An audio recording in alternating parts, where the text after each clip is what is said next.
What's up, everybody? Welcome back to Comrade Misty. I'm Comrade Misty. Today we have Andrew Zigman, who is my current and has always been my co-host on Action for Assange, and then Kendra Christian, who is also from Action for Assange. We got her to co-host some. I don't think she likes hosting very much, though, do you?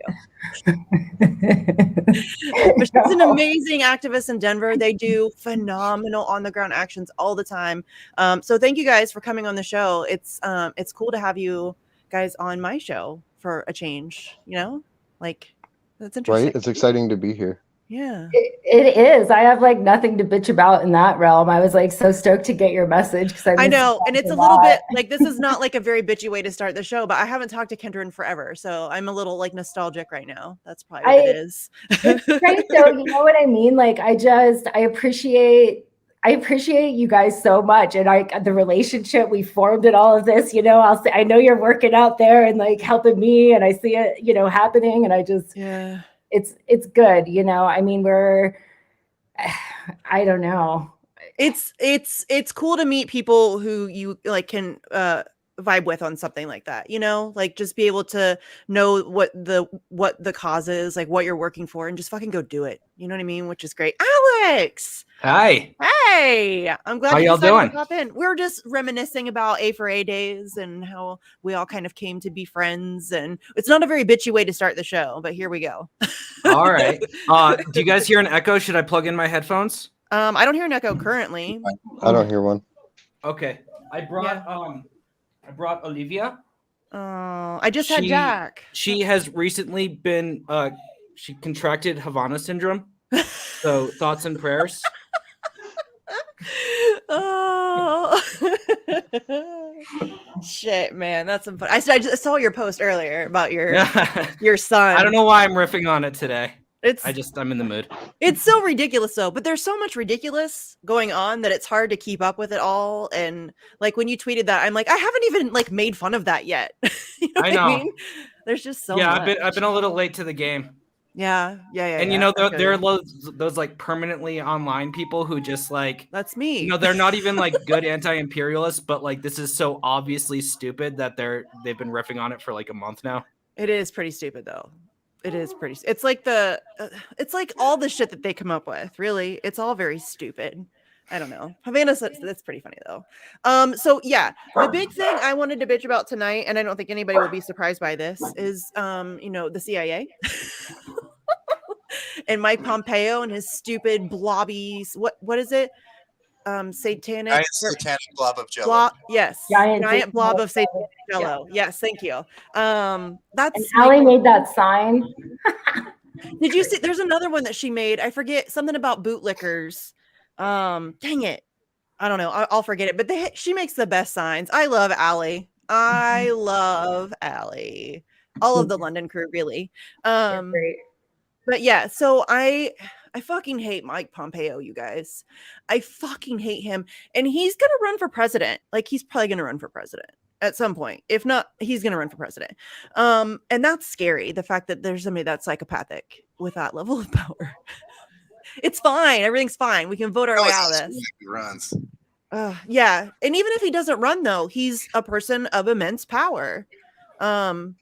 That's what's crazy about all these people. They always fail upwards. It's not like they ever lose any like power or authority or position or influence.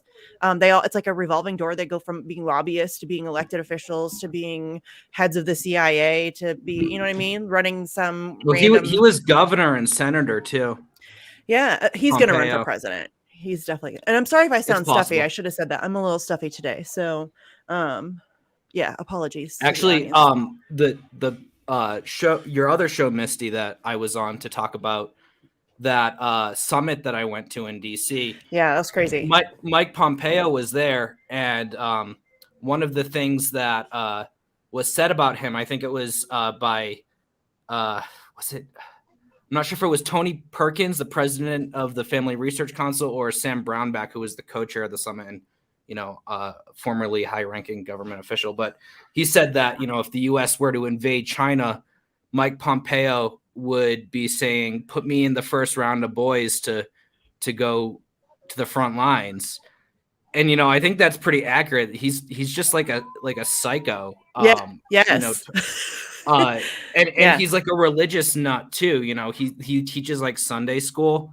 So I think like Oh, could you imagine those Sunday school classes that Y'all, Pompeo teaches? he's a guy Like, who imagine wants him to trying to do murder. like Noah's Ark, as he's Yeah. like, yeah, and then the CIA collected God collected two No, of they're every completely animal. separated, Andrew. I mean, I really think that these people like separate themselves from, this is like the breaking the eggs type of thing or whatever it is, Yeah. where they have this mad justification. But I mean, one of the things that pisses me off about it is, this story basically broke when Assange was arrested and WikiLeaks was blackmailed with the videotapes, from the whole UC Global thing, and that came out, and we were. But they're like, screaming about bombshell. it. This is like a new thing. No, it's not. But I mean, it's cool like, that you're talking about it. But yeah, and then Max Blumenthal came out with that whole article, and so I'm glad that this came out further. But one thing, and I really hope that this will lay the stage to bring in more mainstream support for Julian Assange to get his ass free, because he deserves that, and he's like done so much more than anybody that's ever made it to that status ever, by just keeping his integrity. I mean, it's insane to me. Like, I think it's so funny we had that like same tweet when I saw that, and I knew you weren't saying that, but that's why when I saw that I was like, oh my gosh, I didn't mean to copy you. And that's how I was feeling too. I'm like, no, but man. I think that we all kind of think the same way about that. Like, we all, but that's it. You're right though. It's crazy how he's managed to, because I don't know that I would have that kind of integrity, y'all. I don't know. That's a lot to think about. Like, you're what's coming for you. You know what I mean? And you still don't take whatever deal that they're offering you, because there's been deals offered. We've heard yeah, about some even of more them. so than the Dana Rohrabacher one, probably. Yeah. At least I'm saying we've heard about some of them, and to be able to just stand by what I mean, I would like to think that I could do that, but I don't know, because I mean, that's torture. I don't know if I could do that, y'all. But it's pretty amazing that he's been able to do that. You see how amazing it is, like a man just being like having integrity and power, both. I mean, it's like he is exposed, just even with this case, just like silent, he has exposed everybody so much further, even like with all of this stuff coming out with the CIA. I mean, this is a thug, I mean, this makes the mob, or I can never remember the new, is it MS-13 or something? Like, it probably makes those guys look like, let's join forces with them. They're probably decent. I just think it's worth pointing out, because I'm not sure who said it, but somebody said, this, hopefully this will draw some mainstream attention to his case. I just think it's like fucking pathetic that, Max Blumenthal, he reported this in May 2020. Yeah. So like a year and a half ago. Shout out to Max. Absolutely. Because Max has been on the Assange stuff. Would I love it if he did more? Yes, but I'm always going to say that. Like, you could do Assange every day and I would still. No, that's not true. Well, Kathy Vogan the problem is Max News does enough. Max isn't going to sensationalize it, right? So the Yahoo News article is written to sound like the most ridiculous Tom Clancy thriller. Like Mike Pompeo was like, the Russians are gonna free Julian. Like, somehow he's just gonna get magically flown across the fucking world. Yeah. Where they were even like drafting up the idea of the like it's literally like fantasy porn for these people. Like drafting up the idea of getting into a shootout with the Russians in downtown London and like all of the most ridiculous shit when you can imagine. Meanwhile, they're literally torturing this guy and surveilling journalists and diplomats from around the world while drafting all of this fucking torture porn, essentially. No, but it's just really sad that, an independent reporter who, is, has a very strong track record of factual reporting of groundbreaking investigations, puts this out in May 2020. The left, frankly, that was a time when, in my opinion, the right was doing more for sure in terms of advocacy for Julian Assange than the left was doing. The left was totally fucking quiet about it. It takes Michael Isikoff the Russiagator to mainstream this. And I blame that on the left for not mainstreaming it at the time. Well, I really and do. still, there are people on the left, even with this article, who are like cheering for Julian Assange to continue to be jailed and tortured, or they're getting mad at me because I'm calling out Bernie Sanders for the fact that in the 2.5 years since Julian Assange has been arrested, he hasn't mentioned his name one single time. Yeah. AOC He has like one tweet. Like left schmack. No, he doesn't. I don't even think he has a single tweet with No, Julian's name in it. before that time frame of his arrest, I think Only he has has like one tweet. Yeah, but that's listen, Bernie Sanders is an imperialist. He doesn't. I don't think he gives two shits about Julian Assange or cares that he's in prison or thinks that that's a problem in any way. I think people are very confused as to who Bernie Sanders actually is. Yeah, no, anybody being silent on this, anybody. Period. It doesn't matter if Julian Assange was guilty of every single freaking thing that they have like practically accused him of. You know, when you read that indictment, that is all against our free press. That criminalizes investigative journalism, and people should be adult enough to be able to separate a couple of things.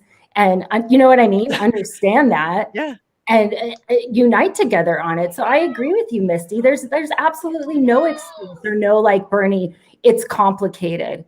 No, it's not. You know why it's not complicated? Because the freaking FBI's witness lied. They lied about there being any harm with Chelsea, Manning, any harm there. So they had to change with the super. Remember, it's like, oh, we don't like the hand we played.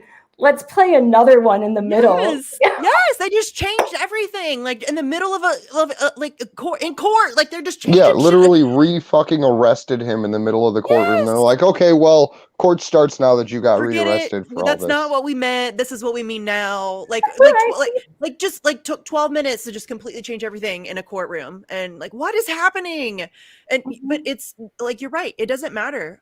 I say this all the time. Julian Assange could literally be the biggest asshole on the planet. He could be the worst human being on the planet, and I would still fight against what's happening to him because it's not about him. It's not about him. The reason that they're going after him is because he's precisely the opposite, right? Like they're not arresting Bob Woodward, right?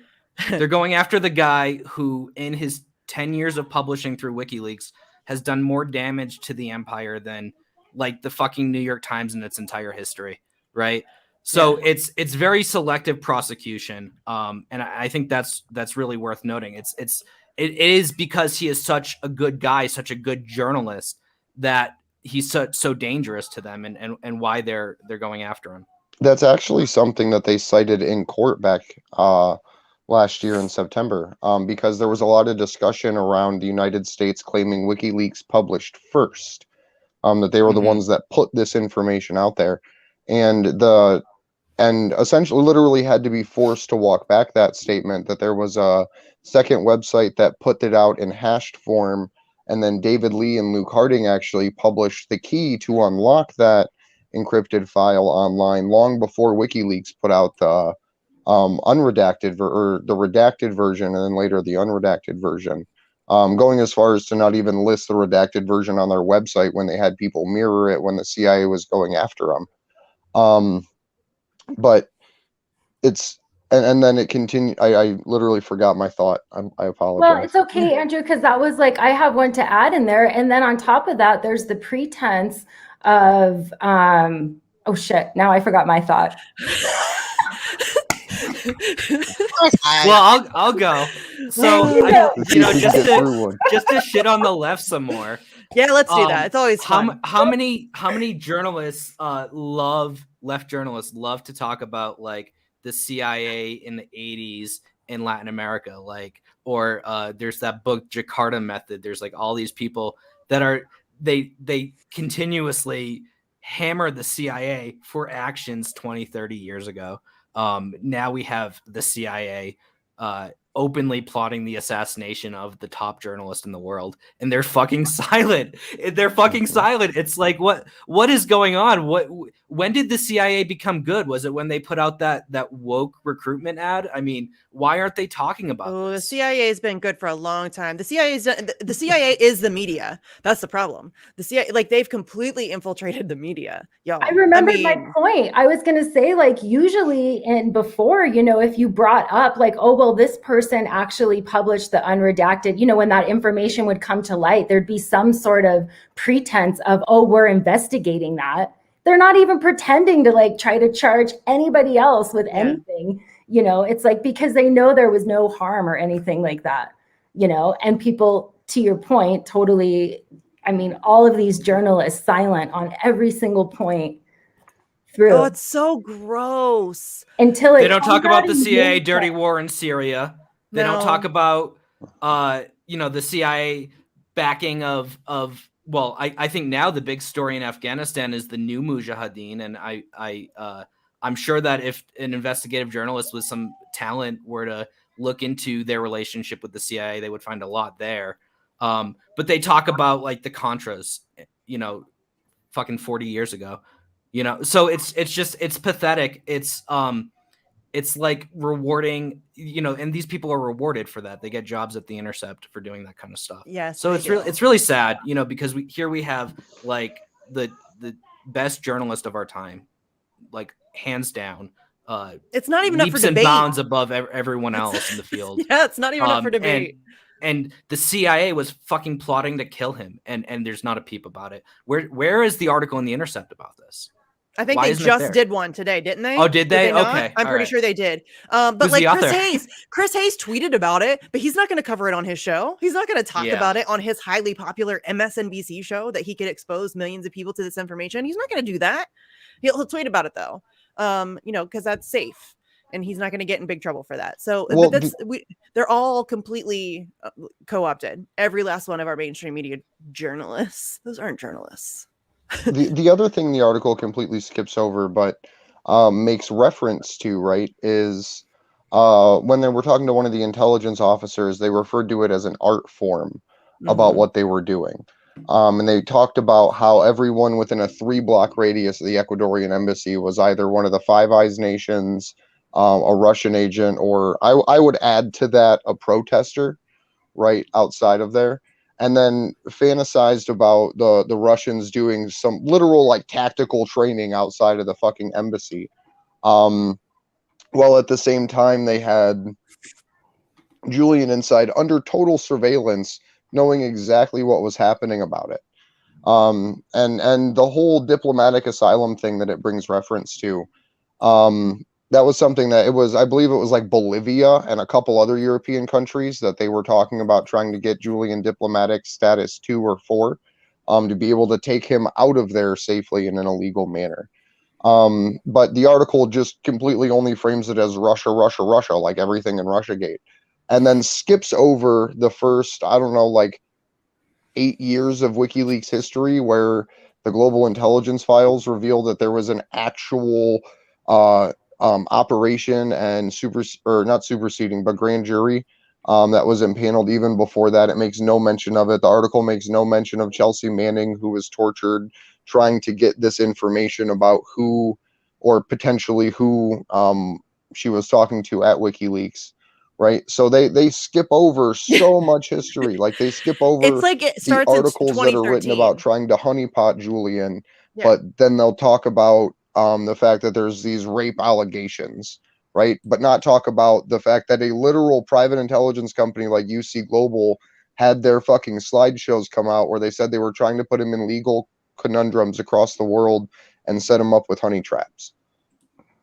This is funny. If you guys don't mind, I have to go in a few minutes. I didn't know that we were going to be doing this stream. So I literally just sent him this link, like, I don't know, 20, 30 minutes ago, maybe. my fiance is cooking a beautiful Mexican dinner. So I don't want to be late for that. But I want to read this because you pointed out to me that The Intercept did cover either. This, so Where are you?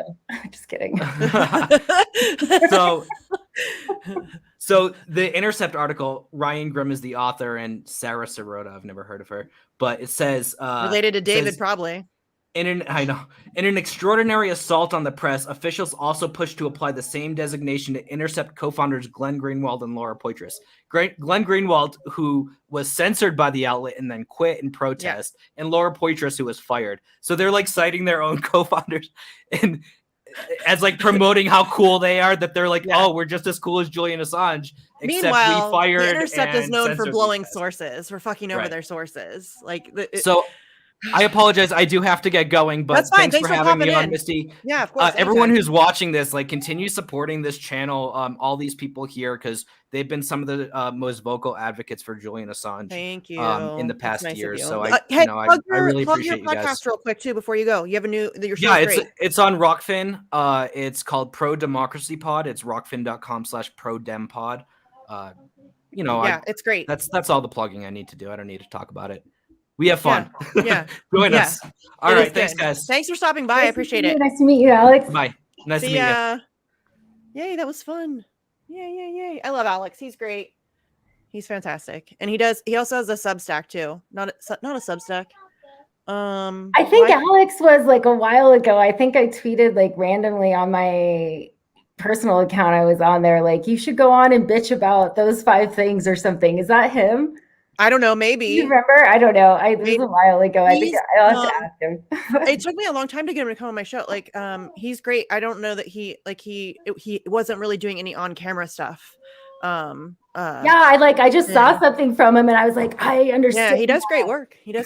So yeah, he's been on Facts. He could probably do bitch. He could get feisty, I'm sure. I have no doubt.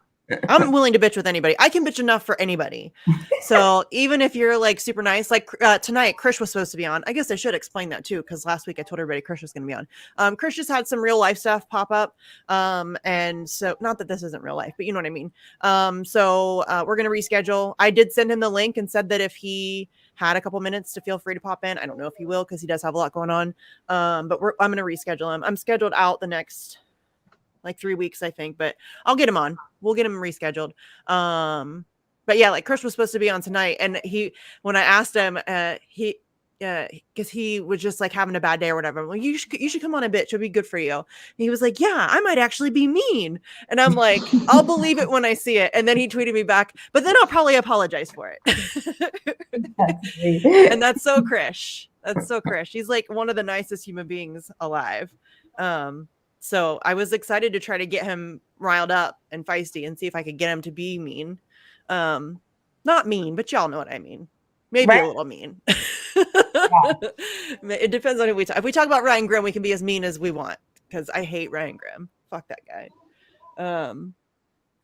All right. Yeah. I don't even remember. Can I bitch about something semi-WikiLeaks related? No. Yeah. Okay. So, there's a lot of people in the internet sphere that still take the Intergovernmental Panel on Climate Change seriously, and this will relate back in a minute.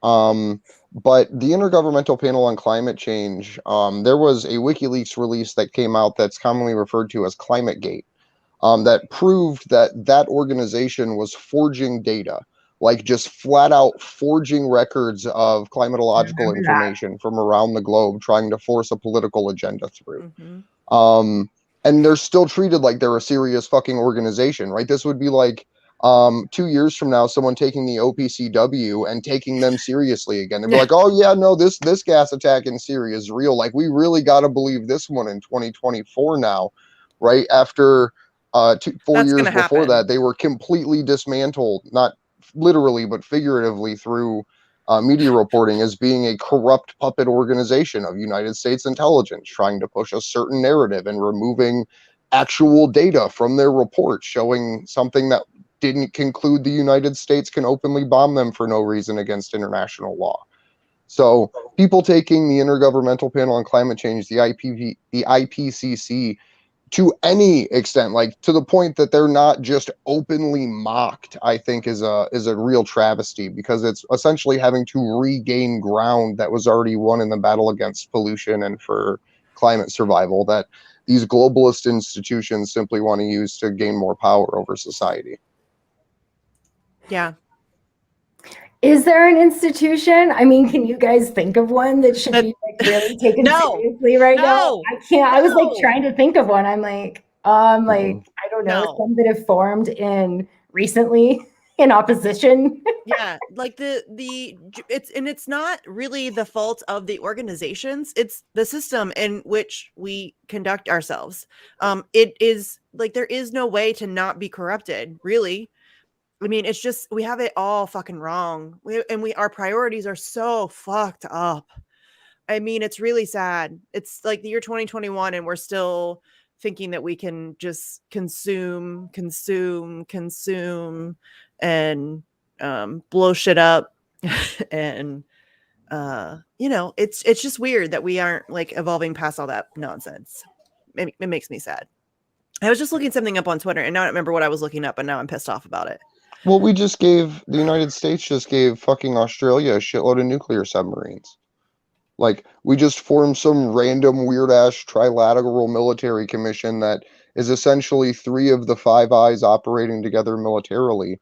Joe Biden forgets Scott Morrison's name live on TV standing in a pendulum, refers to one of the 3 men now responsible for nuclear war with China as the guy from Down Under, right? Like that. So have you seen that? No. Oh my God, look up the Friendly Jordy's video that came out last night. I will. I mean, It's think fucking- of Rome, you know, like, I mean, people were pretty crazy. I mean, to some extent, you're like, has everybody just really been high on their own supply for decades? And now we're seeing the like results. I mean, they can't even remember each other's names. It's like, it's just, I mean, it's just so. It's like, I know it's overused. I get it. It's fucking cartoonish. It's cartoonish. And what they're able to get away with, like Joe Biden just tweeted something out today about how his plan of some kind is going to save like a tiny percentage of people, like maybe $50 a month or something. And I'm like, is he kidding me? Like, are they kidding me with this shit? Like, that's an insult, y'all. It's like 4th of July when they were like bragging because they saved us 16 cents on our barbecue food. Are you joking? You can fuck right out of here with that. Like, why is that accepted? Like, and people are okay with that. Like, they're just fine. Like, that's fine. That's fucking crumbs. That's like crumbs of crumbs. Like, they're not even giving you a full crumb. They're like flicking some shit off the table at you. That's all. But like, it makes me sad because I'm not like super patriotic, but it makes me sad that the American people have allowed themselves to get to that level where they're fine with that. Like, that's fine. That's an acceptable response from their government in a time like this. No, I don't know why anybody is accepting of that. I'm pissed the fuck off. Like, people get mad when I yell and I mean to like progressives who perpetuate this nonsense. And you're damn straight I'm pissed off. That shit's an insult. Why are you not mad? You know what I mean? We can't even get a living wage in the middle of a like. There's no jobs guarantee. There's nothing to help people at all. They did nothing. They promised you $2,000 checks and then only gave you $1,400, and then that was it. That's it. That's all they've done. That's it. They barely like helped with the evictions. They like, did a moratorium where they didn't really relieve anybody of any debt. Like, people are still going to owe that money. They're still going to get thrown out because who can afford like 9-10 months of back rent? That debt still exists. They didn't excuse it. So you got nothing. And people are just fine with that shit. And then they get mad at me for calling it out. What the fuck is wrong with you? For real. God damn it. It's so frustrating. It is so frustrating. Y'all, you deserve better. We deserve better than we're getting. But they're not just going to hand it over. You can't like, please, sir, may I have another? They're not going to give it to you. And you are just the weakest willed, spineless people. Just like cheerleading for these unbelievably useless twats. Like, just useless. And you're cheerleading them and defending them and not pushing them for like the bare fucking minimum. Oh, sorry. This shit really gets me worked up. No, I mean, it's the idolization and the lack of religion that people have. Not that like you gotta have religion, but that people replace religion with professional sports and politics, right? So they look to these people as like the figureheads and priests of truth. Like anyone from the fucking like Fauciites down to like the AOC those are some creepy stands. people. And then even like the Marjorie Taylor Greene simps and like all of these other people that are just fooled into believing these false prophets. It's fucking crazy. That's the thing. It's like probably the largest organized religion in the world, really. You know, so people can like change on a dime. You know, like, oh, you it's thought a really gonna bad be idea like something? to celebritize your politics. That's a really bad idea. I don't know why I have to explain that to grown-ups, but that's a really bad idea. You should never, ever, ever be idolizing politicians. Ever. I think You what should. all we're seeing is that there are slaves for the most part that have freedoms, and those are going away now.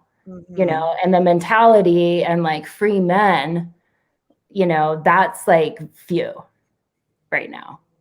Yes. There's a bunch of like bitch ass people who really want somebody to take like tell them what to do and when to do it and how to do it and where to work and how to work and who to work for. And I mean, like, no, I don't want all that. I don't want people, you know, in government to be able to tell me what I can and can't say or what I can and can't read or see or think or know or learn or no. I'm not okay with that. Especially given the people we elevate to those positions. We just mentioned it. They're psychopaths. I don't want them to control everything. I mean, it really is. It's hysterical. It's absurd. Like AOC's dress and that whole thing, like how anybody could have and like buy that at all at the Met. I mean, what are we really? It's almost like Well, the she's same doing it people, on real purpose, quick, the like to same laugh people at us.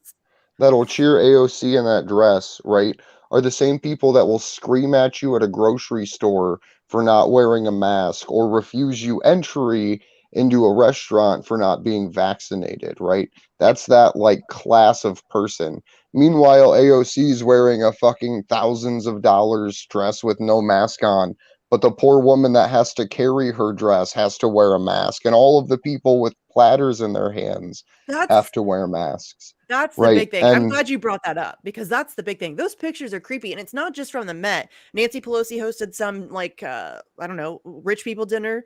None of them had masks on except for the people who were serving them. That's creepy shit. That's creepy. There's no reason well, for it's there to be that kind of separation. And it's not, I mean, it happens. There's pictures like that. You know, Gavin Newsom, when he went out to that dinner, the restaurant employees were all masked up. He was not. He and his guests were not. It's like, it's really weird. well, It's if you creepy. look at it's a really weird speech, and this is going to sound super fucking obscure, but I think it was the 2016 Nelson Mandela Day Festival in South Africa. Barack Obama gave a speech there, referring to the new aristocracy that had been built, and that it wasn't based on nation, it wasn't based on race, it was based on people with access, and that they will pay a bribe and that they will kill someone if it is necessary. And this is like in the middle of the Nelson Mandela Day Festival. He's literally describing the new global apartheid system that he participated in building.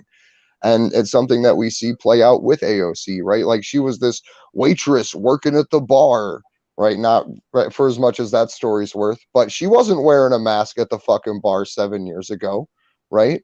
And now when she walks in there, she expects those people to be masked, vaccinated, and give up all biological control so she can get a free exemption for herself and whatever potential demon spawn children she has in the future as a member of Congress.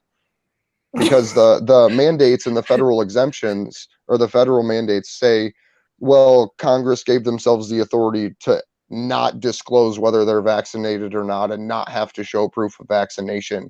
But you and your kids in high school and elementary school in California are being forced to take a medical fucking experiment. Like, it's insane. Yeah. And just last year, Pelosi, Fauci, Biden, Jimmy Dore just did a show about this. They all said we cannot force vaccine mandates. We can't do it. That's just not something that we can do. We can't. It's private to know who is and isn't vaccinated. They're going to use the situation of employment because they're going to say that, oh, it's a private company. So if they want to make it mandatory for their business, so that's what they're using right now. But just in general. But now it's like they're pushing it out anyways. Oh, they're Well, the all strategy that they're using, in my opinion, is to let private corporations and the free markets, right, the intelligence state, build a bunch of shitty ways to do it, right? To have all the, it's kind of like the way they built facial recognition. You have a bunch of little companies that all try to start these vaccine passport programs all at the same time.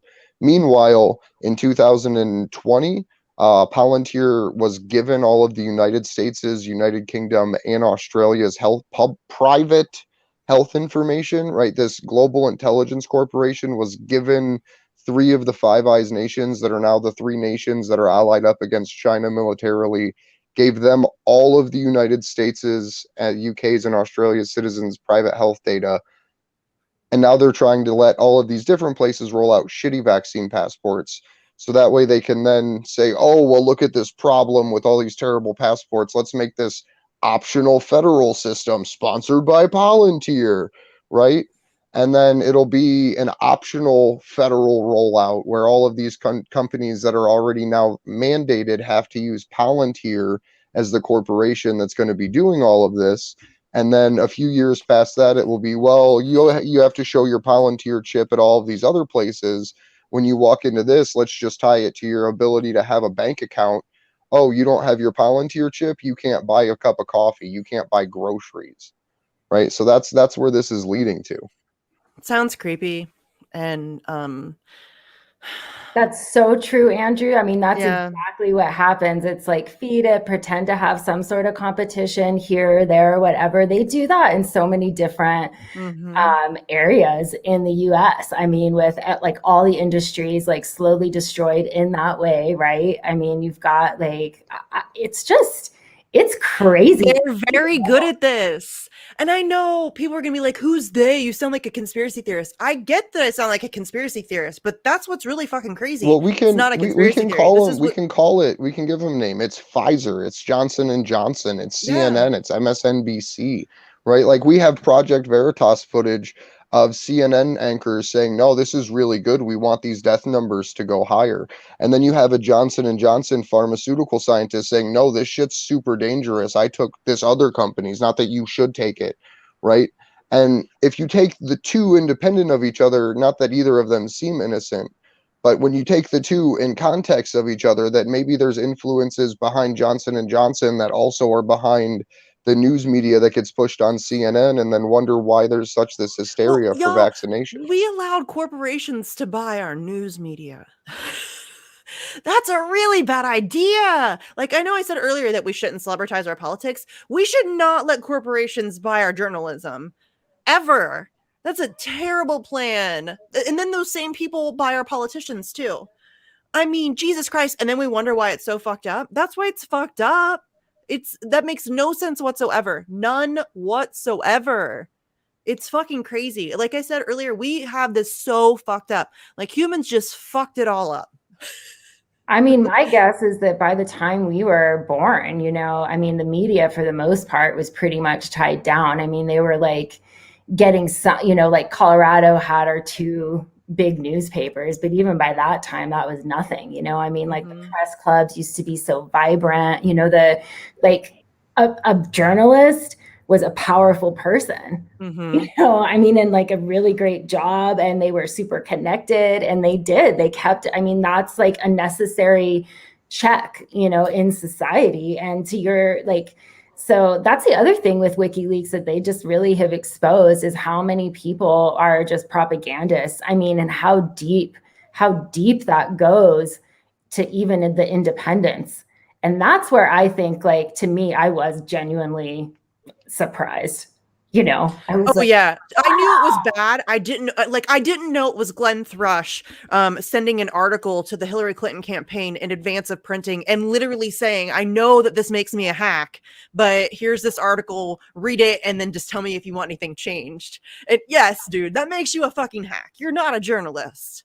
That's not journalism. And there's so many of those journalists exposed in WikiLeaks. I mean, there was like parties. There was like a list of like over 60 people that were like going to regular dinner parties with the Hillary Clinton campaign, like complete collusion between the news media and the Hillary Clinton campaign. But nobody talks about that. Nobody talks about that. Pedophilia that was like really, I mean, basically exposed that they try to act like was not like weird at all in those emails that had come out in the Podesta emails and stuff. I mean, there's a lot of like crazy stuff that's still there in the public domain, but the media is, I mean, they spin it. It's just been so weird to see that through WikiLeaks, and then you see that, and that's something to bitch about, the nasty concert of the same thing, like, when the appeal came out most recently, all with the same, like, oh, he'll be, making it a positive thing. The U.S. has said, no, we won't do what we said we would do. Right. Assurances. Unless we decide that we want to do it when he's here. Right. We could change our mind. It's fine. But like right now, today, we feel nice. But that was a good day. It's like, U.S. says it won't do this, that, offers to that, I mean, it was just ridiculous. Yeah. I love that anybody thinks that U.S. assurances are worth dick. Right. No. Well, we had the United States say like, oh, we'll try and sentence him, but he can spend his time in Australia in prison there. And the reverberating noise from the internet was basically like, he shouldn't be in jail in the fucking first place. That's not a deal to send him to Australia, like a literal prison colony of the British 100 years ago that had a revolution but never secured a Bill of Rights. Yeah, let's not send a fucking publisher there. Like, let's send them to a place that, like, I don't know, has a good record on the freedom of speech. We shouldn't even having a conversation about where we're sending him. He shouldn't be in prison at all, at all. Not like for one more day. He didn't do anything wrong, period. They've admitted that. They can't prove really anything that he's done that's like an imprisonable offense. I mean, like everything that they've had has fallen the fuck apart. Everything over the past like 6 months, especially this case has like combusted. Siggy Thorderson came out, the UC Global case has come out, now this Yahoo article has come out. What am I missing? Siggy article, what am I missing? There was something else that happened that was like just like completely destroyed. They've destroyed their own like it's out in public. And sorry, I'm like drawing a blank too. We'll think of it though. Well, I know I will. It is bugging me though, because there's something else. I don't know, because like it's hard to. So this goes to a larger point, right? Like the fact that this is so complicated to even fucking keep track of, right? Yes. That there's so many, like just reading through that Yahoo News thing. If you're not like an adeptus in the Assange case, you can't be like, okay, well that's not real. Okay, well Max Blumenthal said this in May of 2020, like. No, we found this out. Like you can't piece it all together in that way unless you're already super deep into it, which is one of the things that makes it even more difficult is when you try to tell someone about the situation, you turn into sounding like a crazy person because you're like, and then the CIA installed laser microphones because Julian was using a white noise machine to counteract the microphone and camera that were installed in the fire extinguisher. And then people are like, right. No, that really happened. No, that really like I have the documents printed from the court case at my desk so I could be like, nah, check this out, bro. Like this is evidence. But I think that's intentional. It's been made so complicated over the span of over a decade now and I think that's part of it. I think that like just making it so convoluted. There are so many participants. I mean, obviously all of the Five Eyes countries, but then Ecuador's involved and Sweden's involved, and and so there's a lot of moving parts, and that's why like I've been trying. I think we talked about this last night on the vigil. But I like over the past like 6 months, I've realized that there are times that I throw too much information onto people when I'm doing interviews. Like I used to think, I know I talk fast anyways, but when I'm doing interviews on somebody else's show and I'm trying to get the Assange stuff out, I try to speak really quickly because I'm trying to get as much information as humanly possible in whatever short span that I have, whether it's 45 minutes, an hour, whatever. And I think that maybe that's not good. because you're right, it is a lot. And I think that even if forget the conspiratorial, like you sound like a crazy cuckoo pants, like, all of it's real. But it's also just, a lot. Like it's difficult for people to like even absorb all of that and not like shut their brain off. You know what I mean? So like the Yahoo article is a good example. Like people are like, oh, we shouldn't be sharing this, it has false information in it, and that's absolutely true. But it's also a mainstream media article that got covered, like that got some social media push. It was trending. And I think we have to use that to our advantage, because even if there's falsehoods in the article, if we can get people just interested in what's happening, then we can have those conversations and correct, the bullshit as we go. I feel like I was personally trying to do that all at once. I don't know that that's possible. So that's just like, I've been trying to figure it out, because you guys know I get really frustrated. I hear you. I like, there's parts, there's like, I'm like, my gosh, I mean, I don't, but at the same time, I'm like, gosh, damn it. I wish I had like all over to do this again. Cause you do learn, you know what I mean? It just is how it works. You're like, gosh, I should do this. I forgot to do that.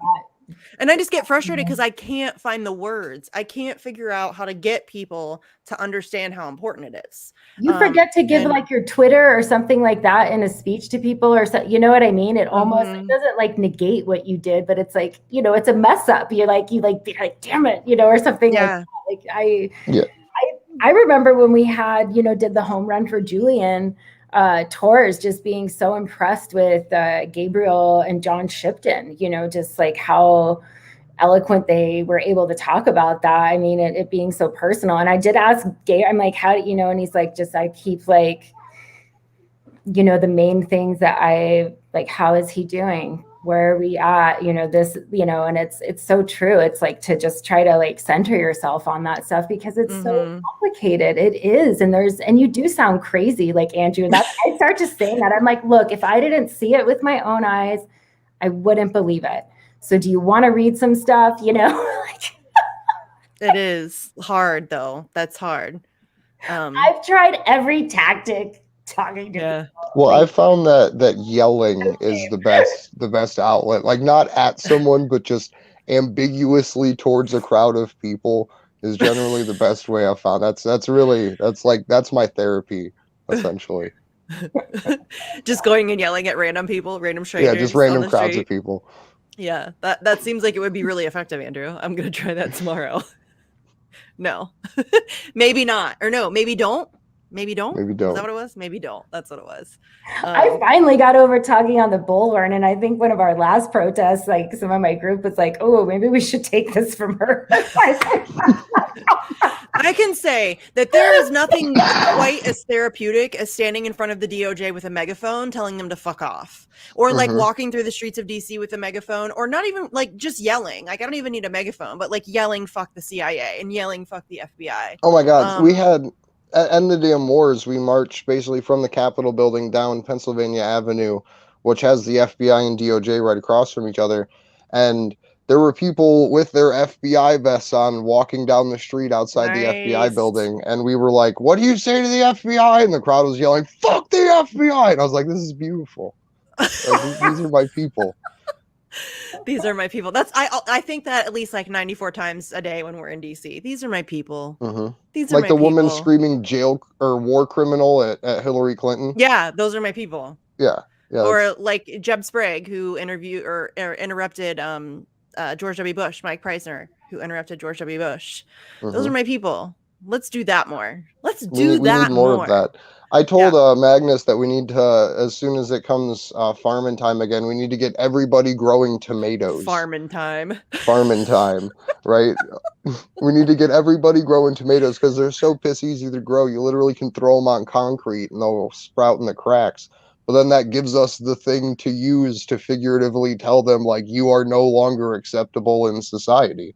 Yes. Like we need like another great tomato riot or some shit where it's just tomatoes all over the place. They shouldn't be acceptable in our society. These are terrible. Like the fact that Tony Blair is like the vaccine whatever they call him, and that he's like doing interviews on the BBC, and that President Obama is being interviewed about like some bullshit with the infrastructure. I don't give a flying fuck what President Obama thinks about any damn thing. He is a despicable war criminal. Yeah, he shouldn't be acceptable in society. George W. Bush shouldn't be acceptable in society. They should be shunned. They should be. These are terrible people. Terrible people. Like, we need more people willing to do what Medea Benjamin does and just walk on stage yelling every time these people go someplace. Like, they could be at the grocery store and there should be a motherfucker following them around yelling jail war criminals. Like, there's more people on Twitter that are willing to stalk you than there are willing to follow around powerful people and yell war criminal as a background music. Like, that's really sad to me. That's really sad to me too. These people with this misdirected or paid anger that are willing to yell at someone like you on the internet when there's someone that's literally creating genocide around the world that gets a free pass because he's old and has dementia. The people that yell at me make excuses for those people, which is what I find even more disturbing. Is that you're willing to attack me? I do have really dumb trolls. Caitlin Johnstone the other day actually saw it firsthand. I don't know what made her jump, pay attention to it, but I don't even remember what it was. I think it was, it was somebody trying to claim that I would be upset about the Yahoo article because it proved that Donald Trump wasn't a Julian Assange supporter. Are you on drugs? And so Caitlin's like, you have the dumbest trolls. And so she pulled up numerous old tweets of mine where I was literally calling out Donald Trump and his supporters for being douchebags on the Julian Assange issue. And I'm on camera numerous times trashing Donald Trump and his supporters and Mike Pompeo and the CIA. But these people have this manufactured version of me in their head. They've created somebody that they think that I am. And they're wrong all the time. And there's evidence, I have receipts of where I very clearly didn't do the thing that you said that I did, or didn't say the thing that they're just the dumbest. And she's like, seriously, this took me a 5-second advanced search of her Twitter feed to find these. Before you tweet this shit, maybe you should, but they don't care. I think that's, the lie is it's no different than lying in politics. You just repeat it. So they repeat these things about me over and over again. And some people will buy into it because they've seen it said multiple times. I think it's because they get their information from really bullshit sources. They don't care too much about at all about truth. You know what I mean? They think that they have figured out what's cool based off of what they see on TV and movies. And I think it's about as deep as that. And so I think that since they have formed themselves into this shallow, stupid, whatever version of humanity that, they want, slave people to feel, where they're constantly thinking about buying things and, different stuff like that, or whatever, injecting themselves with whatever the government says, so therefore, why would these people who have done that to themselves not think that you're this also made up enemy? You know what I mean? It's the same thing of thinking that why would they accept our rights? They've already given it up. Do you know what I mean? It's well, and I think that a lot of these people genuinely believe that if you criticize a Democrat, that makes you a Republican. And if you criticize a Republican, that makes you a Democrat. And so because I criticize progressives and Democrats, these people have decided that I'm a Trump supporter, or that I'm whatever. And no, but which is ridiculous because I very clearly hate both of them. I hate Democrats. I hate Republicans. I am neither. But it's they have this binary thinking that's been in just completely ingrained in them. And they can't imagine just being consistent criticism across the board. They're completely incapable of wrapping their brains around that being a real thing that exists. And I'm not perfect, but I try to be consistent in my criticisms, which is why I criticized Barack Obama for his treatment of whistleblowers and of Julian Assange, why I went off about Donald Trump, having him arrested, and why I criticize Joe Biden now for continuing to have him in prison and continuing with the charges. But they have a team mentality, so they think you must too. But what are they even upset about? I don't understand. I don't know. What the fight's about. I don't even know that they know what they're upset about. I think that they're just looking. It's like the day that Reality Winner got released from prison. Andrew and I were literally on the ground in Columbus, Ohio, at an event, at the Home Run for Julian event. And so I was busy. My phone was being used to live stream the event. I was busy, so I didn't tweet about it fast enough for them. And they spent until I was finished and I had my phone and I was able to check Twitter and realize what was happening. They for those multiple hours they were trashing me online. Well, we had talked about it at the event on the ground too. Yes, that was like it was in the live stream at our event. Yes, we announced it at our event. Vigil. Yes, no, I know, but that's another thing. They say that all you do is talk about Julian Assange. No, that's not true. You don't know me then. Vigil. No, but no, anyway. Just me as a person. They'll say all you talk about is Julian Assange. That's clearly not the case. Anybody who actually knows me is very that clear. Shouldn't even be an insult. Like all you do is talk about journalism. Yeah, no, it wouldn't be. But it's a lie too. It's just not true. Yeah, and anybody who actually knows me, they're just regurgitating bullshit that they've heard from their Twitter crowd. You know what I mean? Like their little gang that they're in. Are they real people, you think? I don't know. I think a lot of them are I think it's a handful of people who have multiple alts. But there are some legitimate people who I think have just gotten sucked into that kind of team sports mentality. That's some DAC shit. Like one person with 5 accounts finds I think one other person I think that there's one person who we know has multiple accounts and likes his own tweets and retweets his own tweets and he's just such a dumb fuck. Oh. Wow. Yeah, but I mean, I think a lot of it is alts and stuff like that. But I think there are some real people involved who just they found people who they like, and those people have decided that they don't like. And so if it's I don't know why grown adults do this, but Kendra, if you didn't like somebody, unless you had told me that they really, I'm not going to just write that person off. You know what I'm saying? Because people don't get along, and that's okay. But these people do that. If you were to say you didn't like Andrew, then I would stop speaking to Andrew too. And that's how they think. No, but I wouldn't do that because I'm a grown up. And if you and Kendra had a falling out and stopped talking to each other, I would try to talk to both of you still. It would be awkward and it would suck. And I would wish that you guys would be friends again. But I'm not going to, but these people are not grown-ups. Which is so sad. You wonder then, you're have they just missed that in their life? That opportunity to be wrong or to get in a fight with somebody and forgive them. Or you know what I mean? Well, part of it is when they get off the internet, they don't have to worry about Espionage Act charges 10 years down the road. Because in court, they argued if you have shared information released by WikiLeaks on social media, this is the U.S. prosecution in court last year, that you can be found guilty of Espionage Act as well. Mm-hmm. So it's the people that sign off at night and can go to bed without having to be hey, well, what time's the CIA coming in my door, right?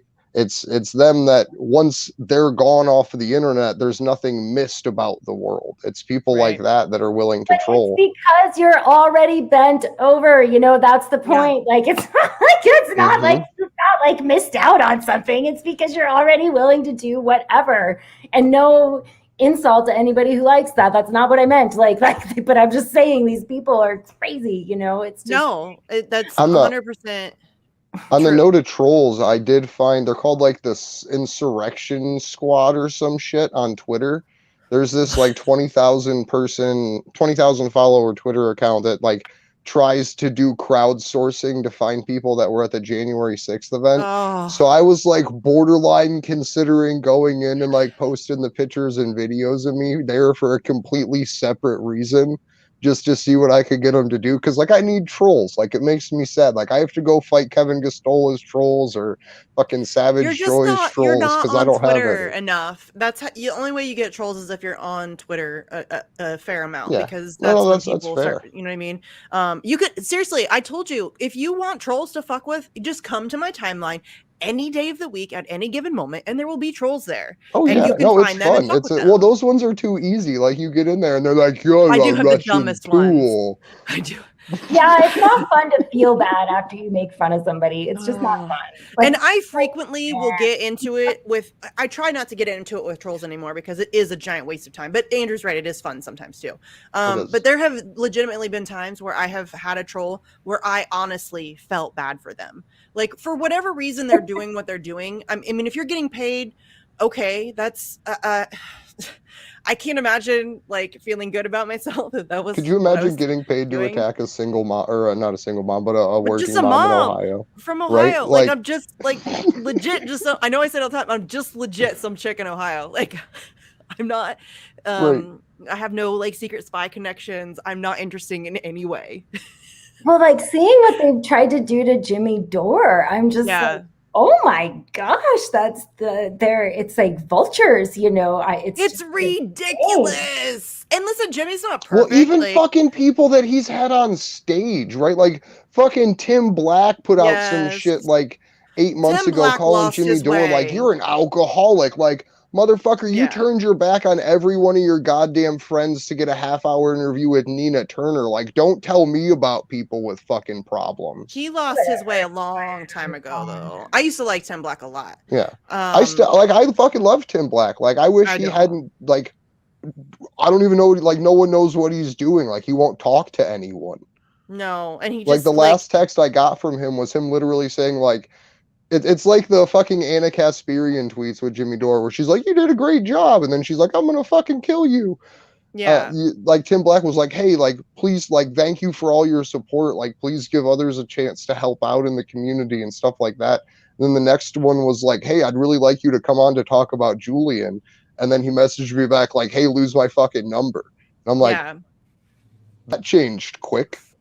That escalated quickly. Yeah, like there's not a lot of people that I'm like super sad about that but like Tim like pulls at my heartstrings a little bit that he because he really did lose his way. Like he was doing pretty good work for a while and then he just, I don't know what it was. I don't know if it was just like the influence and access and the money and the whatever else. Like, I don't know. I honestly think it was just fear of losing his ability to sustain his family. Yeah. Like, and then I think that center point leads, not, I don't want to say him, but the center point of having to do journalism as a career leads you to make decisions of, okay, well, do I want the easy life doing this where I know how much money I'm going to make by building this same audience as this other person? Or do I want the hard route of doing work? And unfortunately, a lot of people take the easy route I know what's going to get me clicks and I'll say things even if I don't believe in it. Yeah, most people. It's sad, but you're right. Most people do that. And that's like, you know, independent media, it's like a great thing because not having corporate influence, we obviously need that. But there's this thing where when you are dependent upon clicks, subscriptions, Patreons, whatever, when that becomes like your source of income, you will then start to attempt to appeal to the broadest base.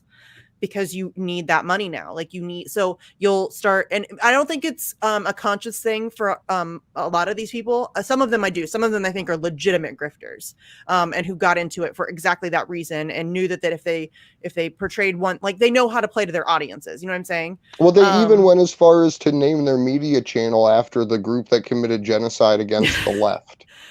Right, yeah. like TYT, the Young Turks that killed a whole bunch of left wings. The fact that Anna Kasparian works for the Young Turks is really weird to me.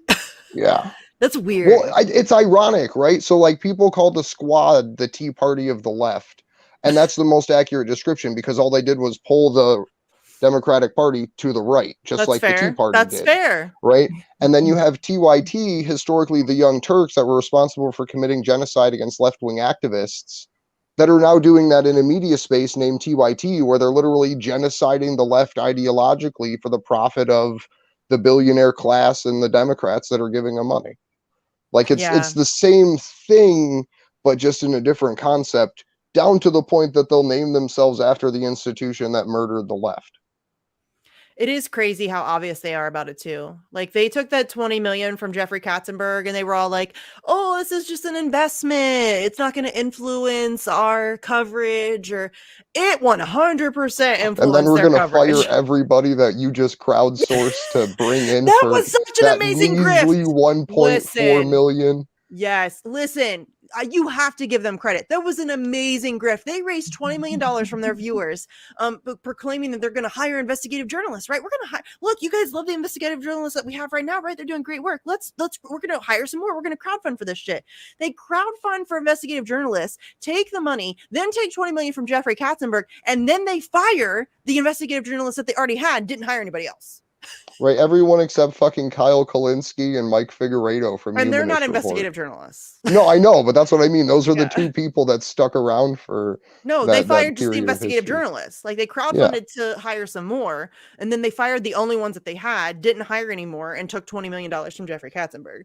And they got away with it. Like most people were like accepting of that, and we're like, yeah, okay, that makes sense. No, no, you don't. No, that's not how things should work. That's weird.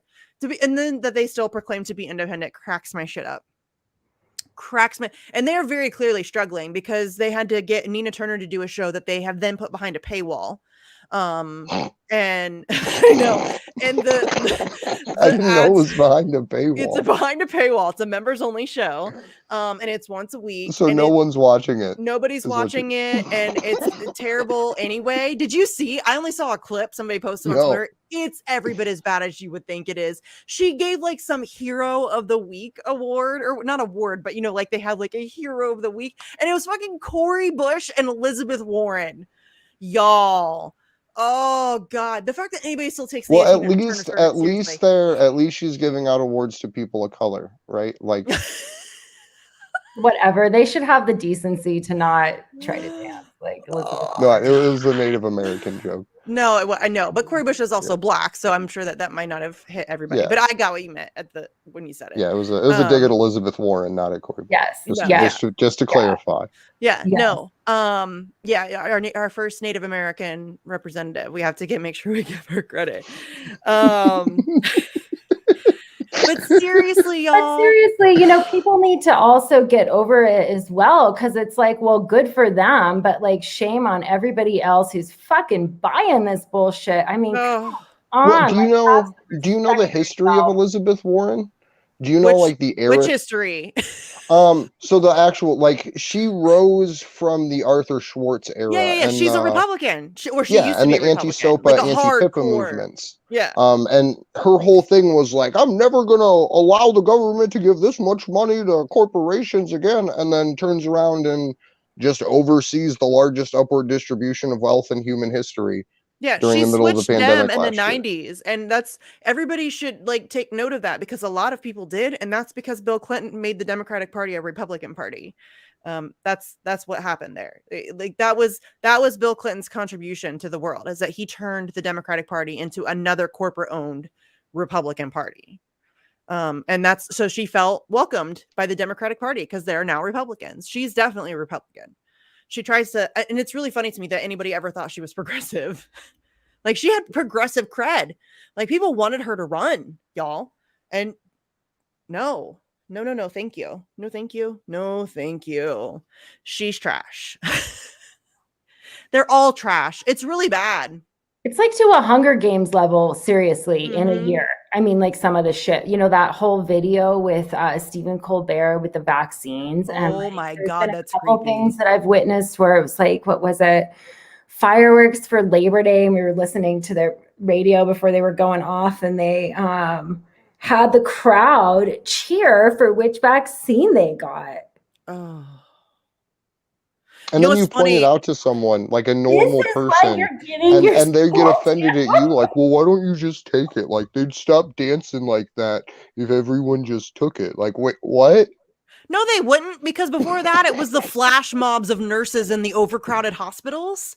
When you have time to learn a flash mob dance, fam? Like the height of the pandemic when they were well, now they're firing them. Now they went from like nurses or Jesus, like let's treat them like we treat the troops when they invaded Iraq and Afghanistan. Like, dude, front line, you're the warriors. Like, go patriotism. We sent them into a pandemic. Well, hey, they didn't even have proper PPE. They didn't even they didn't have masks. Like they were reusing masks and shit. And we built them up to be like these amazing superheroes who were, oh my gosh, they're working so hard. And you know, let's everybody stand. Like they were like England's out there with their pots and pans banging on shit. And now we're firing them.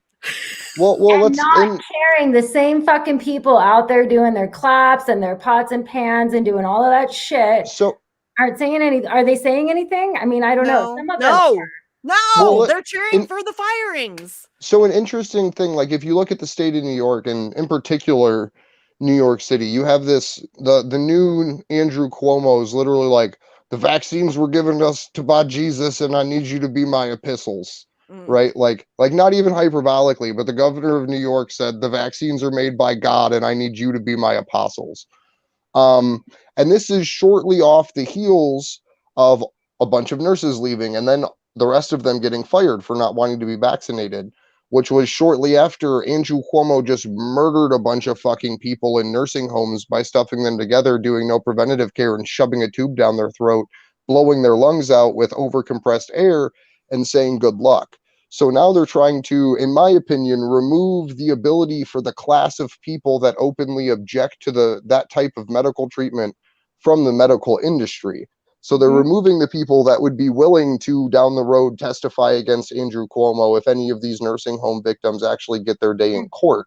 So they're trying to remove their economic influence now before that even becomes a thing, and it gets drilled back up in society. Because the only reason New York forgot about the fact that Andrew Cuomo killed a shitload of old people, just like Gretchen Whitmer and governors across the country, Gavin Newsom in particular.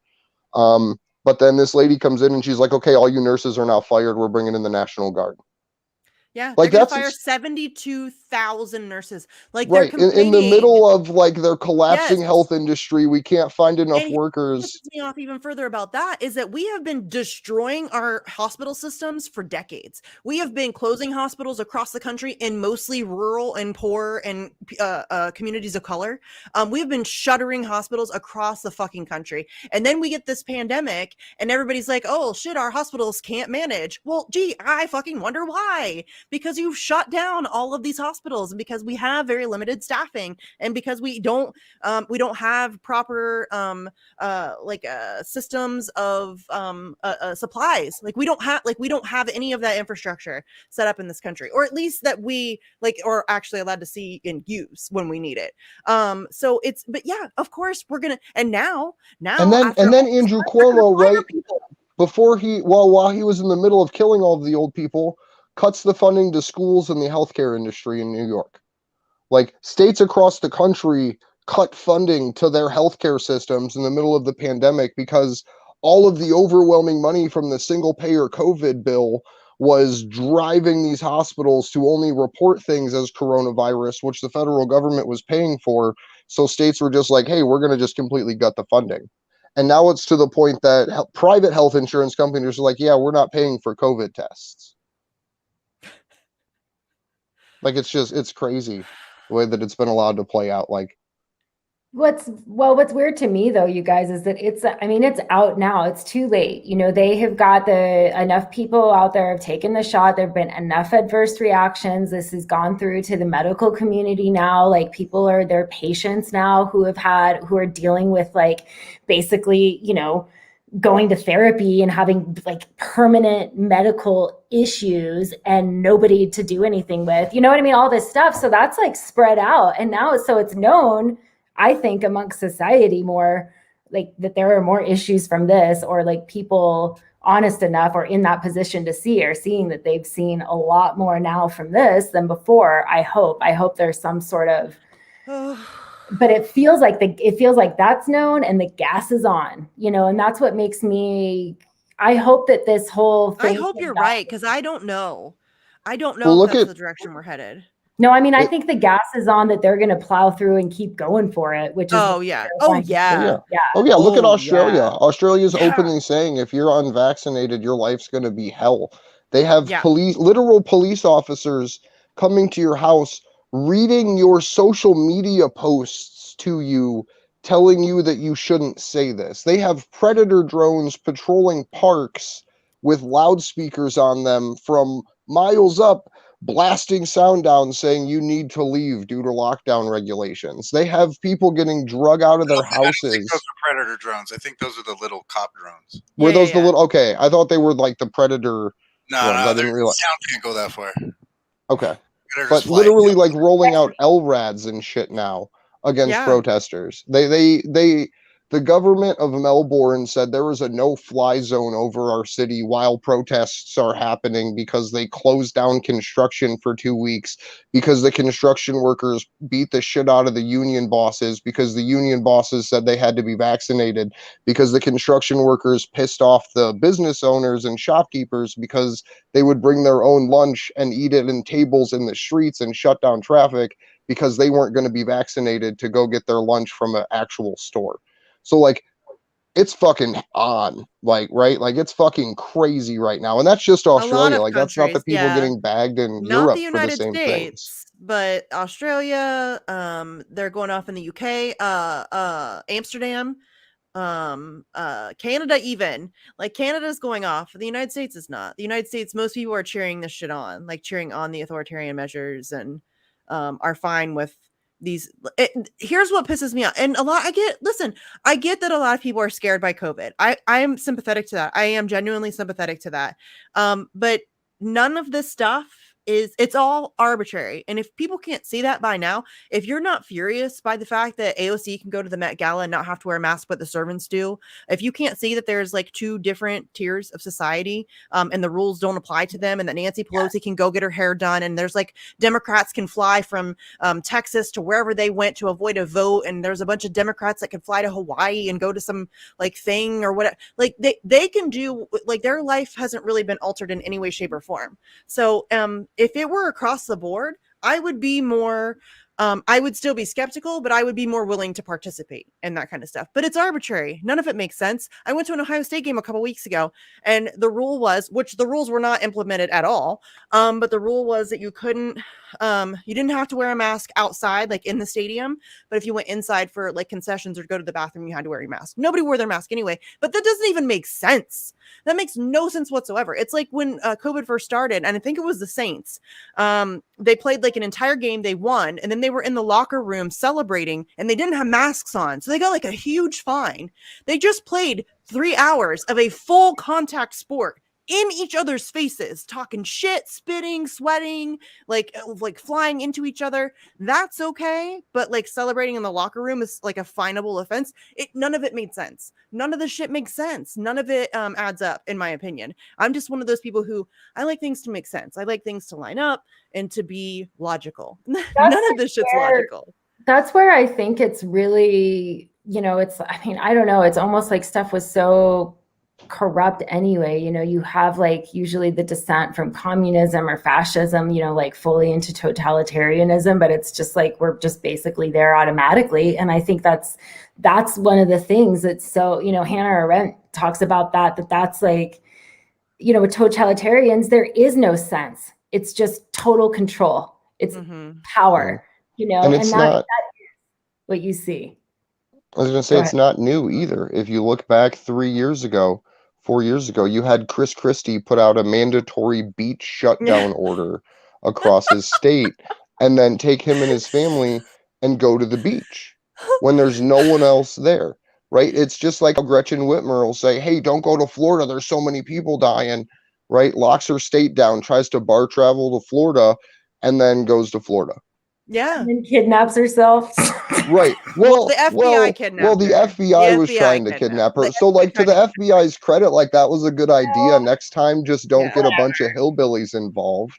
Right. Like, just arrest her for crimes against humanity that she committed to old people in nursing homes by forcing them onto ventilators. Like, they don't need to plot a whole assassination kidnap attempt. Like, they can just fucking file an indictment and arrest her for crimes against humanity. No, they can't do that, Andrew. They can't, because their team's guilty of that too. And so if they call her out for it, then their team then it's, you know what I'm saying? That's why, like, everybody was like, oh, Donald Trump's going to go down from Russiagate. No, he's not, because Russiagate was made up. There were legitimate things they could have gotten Donald Trump on. They were never going to do it though, because they're all guilty of them. And that's how that works. They all have each other's backs. They're never going to go after each other on the things that actually matter, because they all do them, period.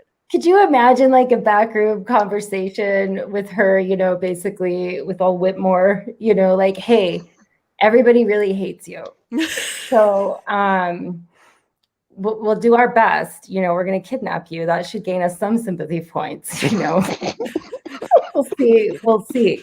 Can you imagine being that desperate? Like people hate you that much that you have We to kidnap really yourself. invested a lot in you, so we're gonna need you to, I Right, don't all know. the millions of dollars spent moving fucking 12 different FBI agents to northern Michigan to catch up 3 old hillbillies. Like, that's Yeah. totally, like, great job, FBI.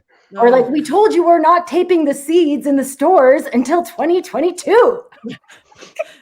Something like, I don't know. It's just so absurd. Yes, and all of this stuff, like the insurrection, like they're so obvious about it now, but people still fall for this. That's why when January 6th happened, I mean, you guys are not surprised because everybody in our circles was like, this is a psyop. Like this is such an it was so obvious, y'all. I mean, like I knew in the days leading up to it because we were in DC and like you could just tell like this was not like a legitimate thing that was happening. You know what I mean? Like there were legitimate people there. There was a lot of people there, but the actual insurrection, the people that all of that was FBI. All of that shit was, I mean, come on, y'all. And now it's they've like coming admitted out. it now. They've put out articles that are like, oh, there was FBI informants that were actively there in the crowds. They were texting. There was a guy on the inside texting his handler in the FBI about everything. I mean, yes, it was 100% a psyop. Yeah. It was 100% orchestrated. And You it was used to take rights 2 away brothers. One of them is like the leader of the of a Proud Boys group. Not that like the Proud Boys is led by everyone, or even really. I don't know if they even exist anymore. They probably do because they're crazy. I think it's like people. a Fed operation, right? Essentially. Right. Well, you have that guy who was brothers with a former BLM activist that got kicked out of every group he ever went in. That are both the son of a former military officer. And the BLM activist was there leading a Trump, not real BLM, but like undercover type shit, got thrown out of every group he was in. An infiltrator. Is leading the protests into the Capitol building. Yeah, I'm sure it's totally legit, you guys. 100% AOC was in total danger. Yeah. No. While we were marching for Force the Vote, I don't know, 48 hours before that, and had 300 police officers rush out of the building because Jackson Hinkle and the horribly intimidating Nick Brana were standing on a stair. Can you imagine being scared of Jackson Hinkle and Nick Brana? Well, like Jackson's cool. Like I'll give him, Like, no, I just mean, but look at him though. He's like a pretty boy. He's not intimidating by any stretch of the imagination. But like just the response that even if you're only someone that saw the Force the Vote events compared to January, there was 6th, more cops at the Force the Vote event for like 50 protesters than there was, I think, in all of the January 6th thing. That's that how you know it's permits that fully alerted everyone what their plans were, that they were going to be there. Yeah, like everybody knew it was coming. That's what I'm saying. Like they obviously didn't. It was, again, so obvious, and I wish people would get better adept at recognizing those things when they're happening. And that's not to say that I'm perfect or that I'm not like I couldn't be fooled. I'm sure that I have been. I'm sure that I will be. They are really good at this game, but that one was really obvious. It was bad. It was a really bad performance, and it was used very effectively to steal rights from us, to take rights away from us. I mean, and it's still ongoing. I mean, there's anti-protest laws across the country because of January 6th. Well, and aren't just some because of of January 6th. Oh, sorry. Aren't just some of the, I mean, just it's like, again, just some regular old people that didn't do much, right? That are in jail still and like can't talk to people and all of these, just insanity for what. Yeah, they're being held without bail. They're Cara Castronova. Did I say that right? Cara Castronova. Cara Castronova. We're like trial That's the one name I can remember because she is absolutely incredible as a human being. Yeah, she's cool. She was on the vigil. That's why I wanted to mention that, because she does a lot of stuff for that. She was cool. If you look up a CAPP committee on Twitter, that's the group that she started. I believe it's Citizens Against Political Persecution. And it started as a response to January 6th, but has grown into like they organized with BLM protesters to try to secure everyone's ability to not be tortured, and essentially like are an organization moving towards resecuring our right to not be cruel and unusually punished, and to be held as like political across the board. prisoners, and you know, because that's happening more and more. I mean, we're seeing it more and more. I mean, all of the January 6th people, I mean, they're being held like there's like no, and that just speaks to the broader problem of our criminal justice system and our prison system. Like with that's what we do. We arrest poor people and then we give them just completely inapproachable methods to get out or to effectively defend themselves or whatever. Most times they just offer people plea deals. So that and most people are too poor to afford to defend themselves. So they just take a plea deal and then you're in the system. They have you in the system and it's a whole cycle. It's sick. Yeah. They make it almost impossible to get out of the system, even with like somebody who has a ton of support or something, like, let alone it's expensive. Yeah. Well, even if like you don't have a car or something, trying to, like, they give no leeway on appointments. They don't give I mean, all of these things where like regular life happens, and like, but not if you're in trouble with the law. And, it's absurd. It's not set up. It's not set up. It's set up for what it's doing. It's set up to encourage failure. Working just fine. Yeah. No, exactly. It's just all working against us. Yeah. Exactly. Yes. Yeah. But I mean, you have like, I don't even know if I want to get started on this because the slavery is worse than prison. I mean, prison's worse than like the prison slavery we have now is worse, like, because it's taxpayer funded. You know what I'm saying? I actually love having that conversation with people when people were like, yeah, Abraham Lincoln, he abolished the slaves. And I was like, no, they just had really good propaganda back then. Like all he did was move slavery from a small business setting to a centralized monopoly. Like, to put it in really dark terms, they moved it from the ability of anyone to own a slave if you could have a slave to only the state owns slaves in periods of incarceration. And then in political science classes, all theory of law is taught outside or written before slavery was moved into prisons. Like, you have Crime and Punishment that was written in like the 16 and 1700s. That's essentially how the American penal system should work.